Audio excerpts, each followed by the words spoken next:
नमस्कार, मैं प्रदीप शर्मा नवा जमाना टीवी तो साढ़े गलत खान पान और कई तरह के रुझेवियां भरी जिंदगियां के नतीजे वजों कई तरह ਦੀਆਂ ਭਿਅੰਕਰ ਅਤੇ ਜਾਨਲੇਵਾ बीमारियां पनप रही हैं, जिन्हां विच ब्रेन स्ट्रोक यानी दिमागी दौरा प्रमुख बीमारी है। जिवें बीमारियां पनप रही हैं, इन्हां दे उत्ते इलाज वास्ते सटीक इलाज वास्ते कई तरह दीयां संस्थावां भी खोज कर रही हैं। अजिही संस्था है नॉर्थ इंडिया की, जिहड़ी कि भारत की बहुत वड्डी प्रमुख संस्था है, Christian medical college and hospital, जिसनों विशेष ग्रांट और विशेष कई तरह की सहूलतां प्रदान कीतियां गईयां हन। इस कड़ी विच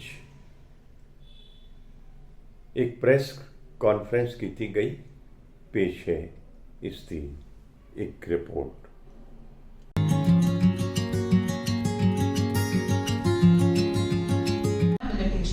अधरंग ऐसी बीमारी है जिसमें सिर्फ दवाइयों से पूरा रिकवरी नहीं हो पाता।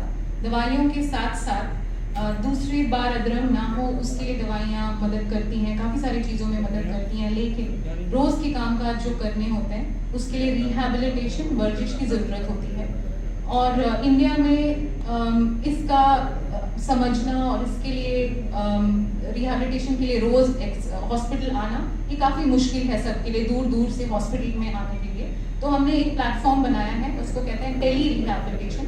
फ़ोन से हम रिहैबिलिटेशन एक्सरसाइजेस देने की कोशिश कर रहे हैं। इसका फर्स्ट फेज हो गया है, टेस्टिंग हो गया है और इससे समझ आता है कि इंडिया में ऐसी थेरेपी हम दे सकते हैं। और इस थेरेपी का मतलब ये नहीं है कि हॉस्पिटल आके वर्जिश देना ना करे। इसके एडिशन में हॉस्पिटल जो आते हैं पेशेंट्स, उसके साथ साथ घर पे जाने के बाद, ताकि हम कम से कम दिन में 2 से 3 घंटे अगर वर्जिश करें तो अधरंग में इम्प्रूवमेंट बिल्कुल हो सकता है। और सिर्फ ये हाथ पैर चलाने के लिए नहीं, लेकिन काफ़ी अधरंग के पेशेंट्स में बोलने के लिए प्रॉब्लम होता है, समझने में, कॉग्निटिव इश्यूज जो कहते हैं उसमें भी प्रॉब्लम होता है, बैलेंस में प्रॉब्लम होता है। तो इन सब चीज़ों के लिए हमने टेली रिहैबिलिटेशन प्लेटफॉर्म बनाया है अपने आप से। एक्सपर्ट्स ने एक्सरसाइजेस रिकॉर्ड किया है, वीडियो रिकॉर्ड किया है, बैलेंस, गेट, चलने फिरने, समझने, बोलने के लिए। और ये हर टाइप के स्ट्रोक के लिए यूजफुल हो सकता है। तो यही है थर्ड स्टडी, जिसमें हम देखना चाहते हैं कि दूर के पेशेंट्स जो बिल्कुल भी वर्जिश नहीं कर पाते और यहाँ तक नहीं आ पाते, सब के लिए ये यूजफुल हो सकता है या नहीं। तीसरी स्टडी से हम देखना चाहते हैं। थैंक यू जी। थोड़ा शुभ नाम? हाँ जी, मेरा नाम डॉक्टर आईवी सेबेस्टियन। मैं यहाँ पे स्ट्रोक न्यूरोलॉजिस्ट हूँ, CMC लुधियाना में एसोसिएट प्रोफेसर। ਅੱਜ ਦਾ ਜਿਹੜਾ ਇਵੈਂਟ ਹੈ, ਜਿਹੜਾ ਤੁਸੀਂ ਪੈਨਕੂਲ, ਇਹ ਟੈਕਨੋਲੋਜੀ ਹੈ ਜਾਂ ਇਹਦੇ ਬਾਰੇ ਕੀ ਡਿਟੇਲ ਹੈ?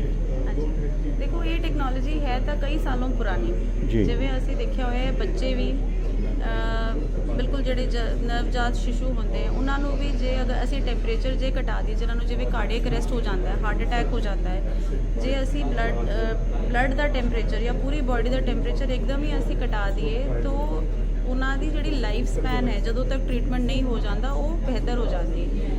यही इस पूरे ट्रीटमेंट का प्रिंसिपल है कि अगर हम किसी भी तरह का अटैक होता है, चाहे ब्रेन अटैक है या ब्रेन अटैक भी जब होता है, तो ब्रेन में जो है एक्टिविटी बहुत ज़्यादा है, हीट बहुत ज़्यादा होती है उस टाइम पे, जिस वजह से ब्लड सेल्स डिस्ट्रॉय हो रहे होते हैं। तो ये देखा गया है कि अगर हम टेम्परेचर को कम कर दें, चाहे 3-4 डिग्री से अगर हम कम कर दें, तो जो स्पीड है, जो गति जिस पे ब्रेन सेल्स डिस्ट्रॉय हो रहे हैं, उसको हम स्लो डाउन कर सकते हैं। और जब तक कि पेशेंट तब तक हॉस्पिटल आता है और ट्रीटमेंट कराता है, क्लॉट खुलवाता है, अगर हम उस टाइम तक ब्रेन की जो सेल्स की मरने की गति है, इसको अगर हम स्लो डाउन कर सकें तो ज़्यादा रिकवरी हो सकती है। ये इस पेनकूल का पूरा सिस्टम है, इसका प्रिंसिपल है कि हम एक हेलमेट डिज़ाइन कर रहे हैं IIT खड़गपुर टीम के साथ, जो हम पेशेंट्स जो भी सस्पेक्टेड स्ट्रोक पेशेंट्स होंगे उनके हम सिर पे लगा देंगे। चाहे ये एम्बुलेंस में भी लग सकता है, ये मोबाइल छोटी सी मशीन होएगी जब ये बन जाएगी, तो जैसे ही सस्पेक्टेड स्ट्रोक पेशेंट है आपने उनके हेलमेट लगा दिया और फिर ये जहाँ भी जा रहे हैं, चाहे जिस भी हॉस्पिटल में लेके आ रहे हैं, जब तक इनको प्रॉपर इलाज नहीं मिल जाता हम इनकी कूलिंग कर रहे हैं ब्रेन की, फ्रीजिंग द ब्रेन। तो एक तरह से हमने टाइम स्टॉप कर दिया है। ताकि ब्रेन का जो डैमेज है उसको हम स्लो डाउन कर सकें। इसके कई स्टडीज़ पहले भी हो चुके हैं, कनाडा में जहाँ पे मैं पहले प्रैक्टिस करती थी वहाँ पे भी इसकी एक छोटी स्टडी हो चुकी है, और उसी का एक लार्जर वर्जन ऑफ स्टडी हम यहाँ पे अब कंडक्ट कर रहे हैं as part of this project. ये कब तक अवेलेबल है? अभी तो देखिए ये 5 इयर्स का प्रोजेक्ट है, इसमें हम 2 इयर्स में इस टेक्नोलॉजी को डेवलप करेंगे और उसके बाद बाय 3rd ईयर ये डेवलप हो जाएगा ताकि हम इसका फर्स्ट फेज रोल आउट करेंगे, और अगर इसमें सक्सेस दिखता है तो फिर ये बाद में जब ये तैयार हो जाएगा तो ये फिर मार्केट में भी अवेलेबल हो जाएगा। ਇਹ ਜਿਹੜੇ ਇਸ ਜਿਹੜੇ ਡੈਥ ਕੇਸ ਇਹਦੇ 'ਚ ਹੁੰਦੇ ਨੇ ਇਸ ਬਿਮਾਰੀ ਦੇ ਨਾਲ, ਹਾਂਜੀ ਉਹ 올ਡ ਏਜ ਵਿੱਚ ਜੇ ਕੋਈ ਪੇਸ਼ੈਂਟ ਆਂਦਾ ਉਹਦੇ 'ਚ ਵੱਧ ਜਾਂਦੇ ਨੇ?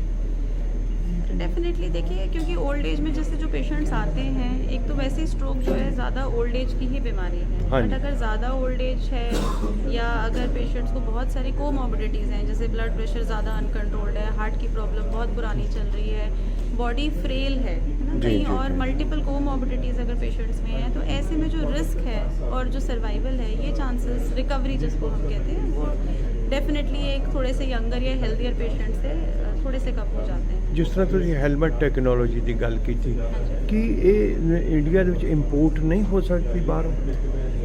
इम्पोर्ट की बात, एक तो कॉस्ट का बहुत फ़र्क पड़ जाएगा, और दूसरा ये कि हम अगर वेस्टर्न कल्चर से जो चीज़ें लाते हैं, हम अगर उसको कहें सिंपल, तो हमारी बॉडी कॉम्पोजिशंस डिफरेंट है, हमारे जेनेटिक्स डिफरेंट है, हमारा शारीरिक जो बना हमारा कॉम्पोजिशन जिसको हम कहते हैं, इट इज़ वेरी डिफरेंट। तो वो चीज़ें इवन हम ट्रीटमेंट वाइज भी देख रहे हैं, जैसे दवाइयाँ भी हैं जो सब कुछ जो वेस्ट में चलती हैं, ज़रूरी जी, नहीं कि वो सारी हमारे साउथ एशियन जी, पॉपुलेशन में यूज़ करी जा जी। सके।